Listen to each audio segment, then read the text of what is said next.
UPA ने यह फैसला किया कि अगर उनको मौका मिलेगा सरकार बनाने का तो 10 लाख नौकरियां देंगे। कोई भी जो जनहित में बात करेगा, जन समस्याओं को उजागर करेगा, उसमें हम लोग ज़रूर समर्थन देंगे। नमस्कार, आप देख रहे हैं लाइव सिटीज़। मैं हूं आपके साथ सौरभ राज। जिस तरीके से देश भर में कांग्रेस लगातार प्रधानमंत्री के ऊपर प्रदर्शन कर रही है और सवाल उठा रही है। राहुल गांधी ने यहां तक कहा कि सिर्फ अपनी मन की बात मत कीजिए, देश की भी बात कीजिए। हमारे साथ है कांग्रेस के वरिष्ठ नेता और लोकसभा सांसद मोहम्मद जावेद। इनसे जानेंगे कि क्या मौजूदा समय में प्रधानमंत्री सिर्फ मन की बात ही कर रहे हैं या सिर्फ आरोप है। सर, जिस तरीके से आप लोग लगातार ये कह रहे हैं कि अब कुछ भी देश में बचा नहीं है, सरकारी संपत्तियों को बेच दे रहे हैं, किसानों को सड़क पे ला करके बैठा दिए हैं, प्रधानमंत्री अपनी मन की बात कर रहे हैं, देश की बात नहीं कर रहे हैं। ये तो सभी देशवासी जानते हैं कि पिछले कई सालों से लोगों को उनकी मन की बात सुननी पड़ रही है और ज़्यादातर उनकी मन की बात उन्हीं की मन की उपज भी है, क्योंकि ज़मीनी हकीकत बिल्कुल ही अलग है। और जहाँ तक किसानों की बात है तो लगभग 4 महीने को होने को हैं और एक्सट्रीम कोल्ड में उन लोग खुले आसमान तले दिन रात बिताए हैं। तो कोई तो मजबूरी होगी। लेकिन जिस तरीके से आप लोग सवाल उठाते हैं, बीजेपी के बिहार से राज्यसभा सांसद सुशील मोदी राहुल गांधी के ऊपर ही कटाक्ष, उन्होंने कहा कि अपनी पिछली सरकार को देखे, जब आप पिछले सीट पे बैठ करके सरकार चलाते थे तो सिर्फ घोटाला ही होता था। घोटाला कहाँ सिद्ध हुआ? कौन सा घोटाला सिद्ध हुआ? इनका तो जो मसला है ये तो हर ही डिपार्टमेंट में घोटाला है। मतलब पूरे मुल्क की जो संपत्ति है वो धीरे धीरे 2-4 पूंजीपतियों के हाथ में जा रही है। पूरे हिंदुस्तान के लोगों का इनकम कम हुआ और इनके जो मित्र हैं उनका इनकम 18 बिलियन से 50 बिलियन पहुंच गया। दुनिया में इस रफ्तार से और किसी का जो संपत्ति नहीं बढ़ा हो तो कैसे बढ़ गया?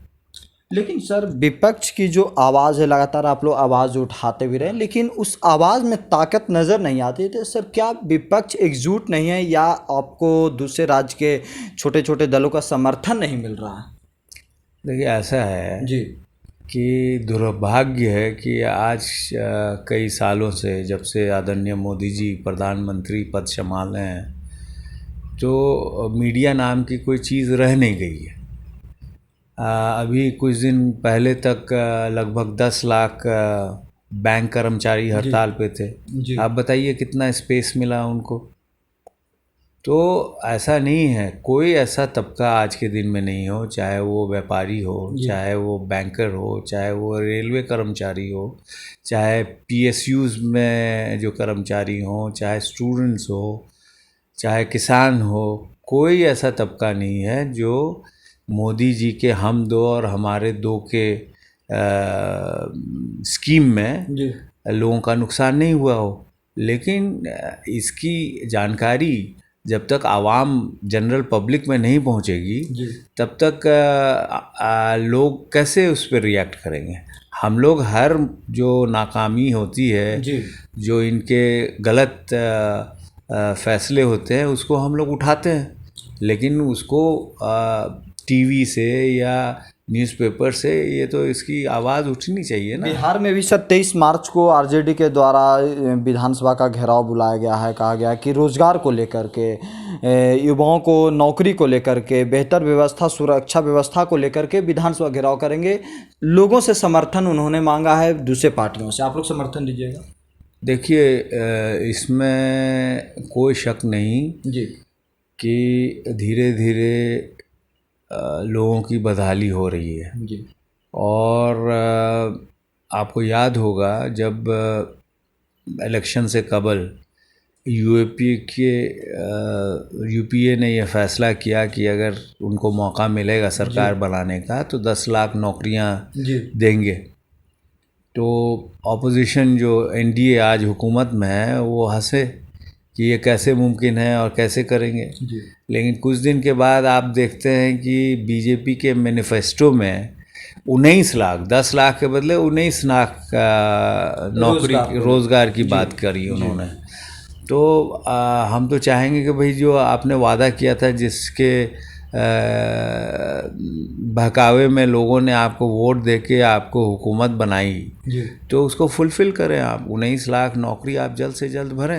यानी कि राजद के हाथ में आप लोग समर्थन दीजिएगा इस विपक्ष के रूप में? कोई भी जो जनहित में बात करेगा, जन समस्याओं को उजागर करेगा, उसमें हम लोग ज़रूर समर्थन देंगे। चलिए, शुक्रिया सर, थैंक यू। यूपीए ने यह फैसला किया कि अगर उनको मौका मिलेगा सरकार बनाने का तो 10 लाख नौकरियां देंगे। कोई भी जो जनहित में बात करेगा, जन समस्याओं को उजागर करेगा, उसमें हम लोग ज़रूर समर्थन देंगे।